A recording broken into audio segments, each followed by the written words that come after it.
মামা এই সিকিমে গ্যাংটক সিটিটা আপনার কাছে কেমন লাগে মামা? আসলে সিকিম শহরটা খুবই ভালো লাগতেছে, কারণ এই সিকিমের নাম অনেকদিন আগে আমরা আসার কথা ছিল।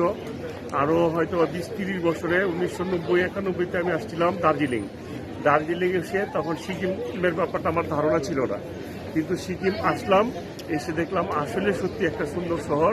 এবং সবচেয়ে বিশেষ করে সুন্দর হচ্ছে এখানকার যে পরিবেশ, এই যে রাস্তাঘাট ধুলাবালি, একটু ধুলাবালি নেই। আপনি দেখেন একটা এই টিস্যু আপনার পুরো এই সিকিমের এই শহরের মধ্যে খুঁজে রাস্তার মধ্যে পাবেন না, কারণ এই মানুষগুলো হচ্ছে সচেতন। কিন্তু আমার মনে এই সিকিম দেখে আমার মনে একটা হিংসা আসলো যে শালায় সিকিম এত সুন্দর, মানুষগুলো এত ভালো যে একটা ময়লা ফালায় না, কিন্তু আমরা জন্মভূমিতে থাকি, সেখানে আমাদের মন মানসিকতা হচ্ছে এরকম যে রাস্তাঘাটে ছেপ ফালাই, থুতু ফালাই, এই আবর্জনা একটা আরসি খাই ফালাই দিই। কিন্তু আমরা কেন, আমাদের এই পরিবর্তনটা যে কবে আসবে সেটা আমার মাথায় ধরে না।